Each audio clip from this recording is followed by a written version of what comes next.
আমি জানি আমার চ্যানেলের বেশিরভাগ ছেলে মেয়ে অবিবাহিত, কিন্তু তোমরা তো চিরদিন অবিবাহিত থাকবে বলে ধরাধামে অবতীর্ণ হওনি, তোমরাও তো বিয়ে করবে, তাই না? তাই ভিডিওটা কন্টিনিউ করো, কারণ যারা বিবাহিত এবং আমার ভিডিও দেখে তারা কমেন্টে এটা বলতেই থাকে, দাদা বিবাহিতদের নিয়ে আপনি প্লিজ কিছু বলুন, প্লিজ কিছু বলুন। আর দেখো না, শুধু তোমাদেরকে নিয়ে যদি বলে যায় আর ওদেরকে যদি ভুলে যাই তাহলে ওরা আমার চ্যানেল ছেড়ে দিয়ে চলে যাবে। তাই প্লিজ ভাই মন দিয়ে দেখে যাও, বিশেষ করে বোনেরা যারা শাশুড়ি নামক এই প্রবলেমটা আগামী দিনে ফেস করতে চলেছ। আমি যেভাবে বলবো সেইভাবে যদি চলতে পারো তাহলে কিন্তু প্রবলেমটা এখান থেকে এখানে চলে আসবে, 100% চলে আসবে যদি শাশুড়ি মানুষ হয়ে থাকেন এবং বৌমাটিও মানুষ হয়ে থাকে। পয়েন্ট নাম্বার 1, প্রত্যেক শাশুড়ি, যদি তুমি কোনোদিন শাশুড়ি হও, আরে ভাই ছেলেরা তোমাদেরকে বলছি না, এখানে তোমাদের গল্প হচ্ছে না। হ্যাঁ, তুমি তোমার শাশুড়ির সঙ্গে এই আচরণ করতে পারো যদি তোমার শাশুড়ি দজ্জাল মহিলা হয়ে থাকেন, কিন্তু এখানে কথা হচ্ছে একটি মেয়ের যে পরবর্তীকালে শাশুড়ি হবে এবং নিজের শাশুড়ির মতোই সেও সেম আচরণ করবে, কারণ সে সেম শিক্ষা পাচ্ছে। তাই এটা প্রত্যেক শাশুড়ির প্রবলেম। ছেলেকে হারানোর ভয়, গুরুত্বহীনতা, ছেলে আমার চাইতে বেশি গুরুত্ব সে তার স্ত্রীকে দিতে পারে, এই ভয় প্রত্যেক শাশুড়ির মাথাতে থাকে। প্রত্যেকটা মুহূর্ত এই ভয়টা তাড়া করে বেড়ায়, ও আমার ছেলেকে এমনভাবে বশীভূত করবে না তো যাতে ছেলেটা আমার কথা না শুনে নিজের বউয়ের কথা শুনতে শুরু করে। তাই তোমার যেটা করণীয়, বৌমা হিসেবে পরামর্শ নেওয়া। কিভাবে নেবে? ছোট ছোট বিষয়ে পরামর্শ নেবে, যেখানে প্রয়োজন নেই সেখানেও পরামর্শ নেবে।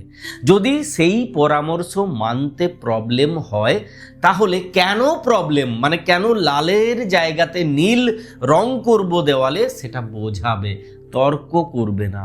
আমাদের সময় তোমাদের সময় এই গল্প মোটেও বলবে না, তাহলে দেখবে গুরুত্ব বাড়ছে।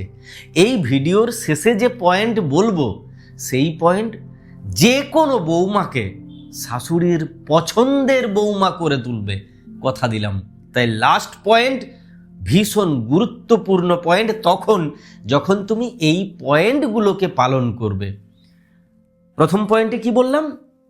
শাশুড়ির পরামর্শ নেবে, যেন ওনার মনে হয় তুমি ওনাকে গুরুত্ব দিচ্ছ। ছোট ছোট বিষয়, দেখুন আপনার মতো তো ওই রান্নাটা আমি অত ভালো করতে পারি না, আপনি কিভাবে করেন মা, একটু আমাকে বলুন না, যাতে আপনার সমতুল্য করতে পারি। আপনার ছেলে আপনার হাতের রান্না ছাড়া খেতেই চায় না, আমি জানি সব রান্না উনিও ভালো পারেন না, তবুও তোমার এটা বলা যে ওই রান্নাটা আপনি দারুণ করেন, ওনার কাছেও বলবো, সবার কাছে বলবো, ওনার কাছে শিখতে চাইব। এতে কি হবে, উনি কখনোই গুরুত্বহীনতায় ভুগবেন না, মনে থাকবে তো?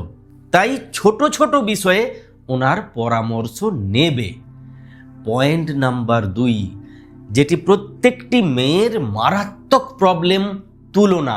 আমার মা এমন, তোমার মা এমন, মানে শাশুড়ি এমন আর আমার মা তেমন। আমার মা এমনটা করেন না, আমার বাড়িতে এমনটা হয় না, আমার বাড়িতে একদম বন্ধ, এটা তোমার বাড়ি, এটাও তোমার এই বাড়ি, ওটা আগের বাড়ি, এটা পরের বাড়ি। তাই আমার তোমার এই বিষয়টা যেন কোনো দিন না আসে কখনো। ওই বাড়িতে কি হতো সেই গল্প এখানে বলার প্রয়োজন নেই, অপ্রয়োজনীয়ভাবে বলতে যেও না। যদি কেউ জিজ্ঞাসা করে, জানতে চায়, জানানোর ভীষণ প্রয়োজন, তখন বলবে যে হ্যাঁ লক্ষ্মী পুজোটা আমাদের বাড়িতে এই রকমভাবে করে, এই এই জিনিসগুলো, কারণ এতে প্রবলেম নেই। কিন্তু আমি এদের বাড়ির কোনো কাজকে ছোট দেখাতে গিয়ে নিজের বাড়ির কাজটাকে বড় দেখাতে যাচ্ছি, এই প্রবণতা যেন না থাকে। আমাদের বাড়িতে না না 10টা নয় 25টা প্রদীপ জ্বালানো হয়, একদম না, একদম না। মায়ের সঙ্গে মায়ের তুলনা হবে না, কিছুতেই হবে না। আমার মা এমনটা করেন, আমার মা এইভাবে রান্না করেন, একদম না। তুলনা করবে না। তুলনা করা মানে তুমি শাশুড়ির শত্রু হচ্ছ তেমনটাই নয়, তুমি তোমার অজান্তে তোমার মাকেও তোমার শাশুড়ির শত্রু বানিয়ে দিচ্ছ। তোমার কথায় বার্তায় আচরণে কি মনে হচ্ছে তোমার মা বেস্ট, তোমার মা সব কিছু ভালো পারেন, ভালো জানেন, শাশুড়ি কিচ্ছু জানে না, কিচ্ছু পারে না, সেকেলে, কিন্তু তোমার মা একেলে। এটা তোমার শাশুড়ি কিছুতেই মেনে নিতে পারবে না, বারংবার নিজের আচরণে তোমাকে ছোট করতে চাইবে। তাই ওই বাড়ির সঙ্গে এই বাড়ির কথায় কথায় তুলনা টানবে না। না মানে বড় করে না। মায়ের সঙ্গে মায়ের তুলনা হবে না, কিছুতেই হবে না। আজ থেকে স্ট্রিক্টলি বন্ধ। 3 নাম্বার, আদিক্ষেতা কম দেখাও।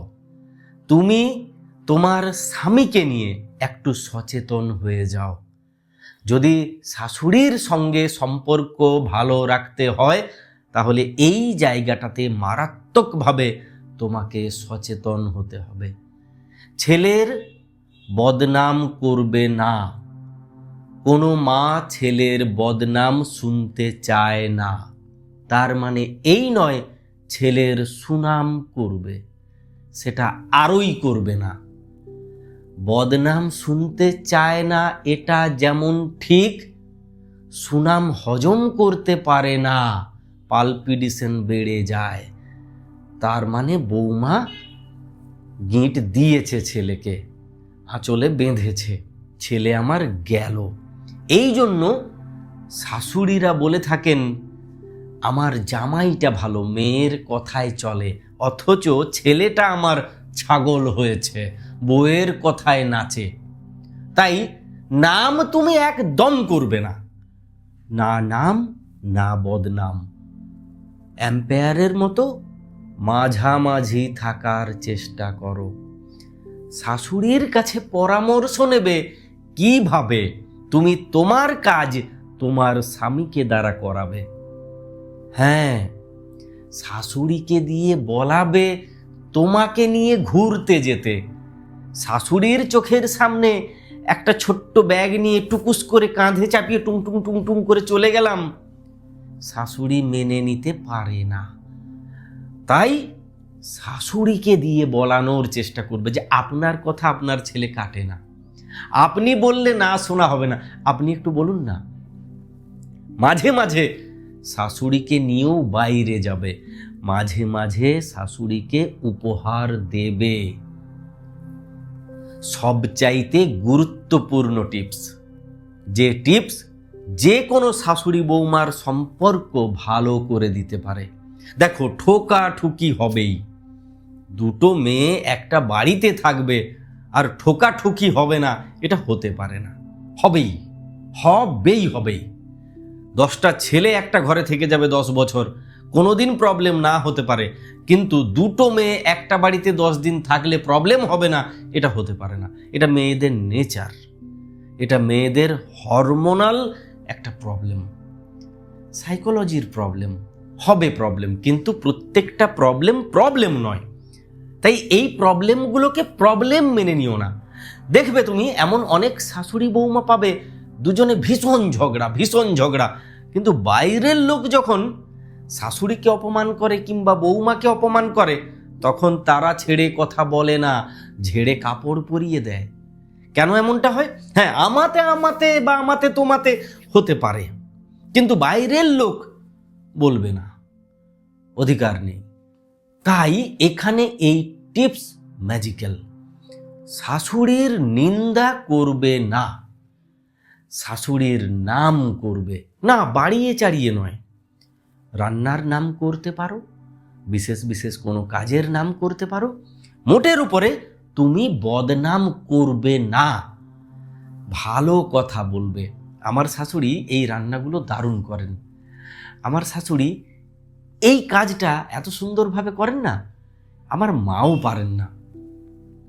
নাম করবে, ফোলাতে বলছি না, বেলুন বানাতে বলছি না, বাইরের লোকের কাছে নাম করবে। শাশুড়ির কোনো অক্ষমতা নিয়ে সমালোচনা করবে না। যদি তোমার শাশুড়ির বিরুদ্ধে কেউ তোমাকে কিছু গেলাতে আসে, তাহলে রসিয়ে রসিয়ে গিলবে না, আটকাবে। শাশুড়ির বদনাম অন্য কারুর মুখ থেকে শুনতে যেও না। এতে কি হবে, সময়ের সঙ্গে সঙ্গে শাশুড়িও তোমাকে বদনাম করবে না। কারণ কেউ বলতেই পারবে না তোমার বৌমা তোমার নিয়ে এই সমস্ত কথাগুলি বলে গেছে, কেউ বলতে পারবে না। তাই শাশুড়িরও যদি বলার ইচ্ছে থাকে বা বলেও, পরবর্তীকালে সে বলবে না।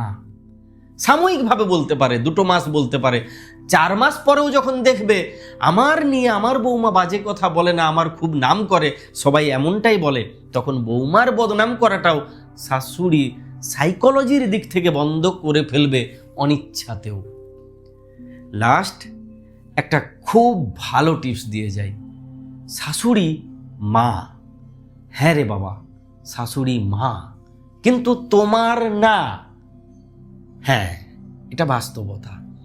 তাই সম্মান দেবে, গুরুত্ব দেবে, ওনার যে একটা অস্তিত্ব আছে সেটা বোঝাবে। কর্তৃত্ব ফোলাবে না, কর্তৃত্ব ফলাবে না। ফোলানো, ফুলিয়ে ফাঁপিয়ে কর্তৃত্ব দেখাবে না, হম্বিতম্বি করে কর্তৃত্ব ফলাবে না। বাড়ি ছেড়ে যাওয়ার কথা মোটেও বলবে না। তুমি দেখবে সময়ের সঙ্গে সঙ্গে সব ঠিক হচ্ছে, সব ঠিক হয়ে যাবে, যদি তুমি ঠিক করতে চাও। এই তো বিবাহিতদের জন্য টিপস, অবিবাহিতরাও কাজে লাগাতে পারবে যখন তারা বিবাহিত হবে। শুভেচ্ছা রইল।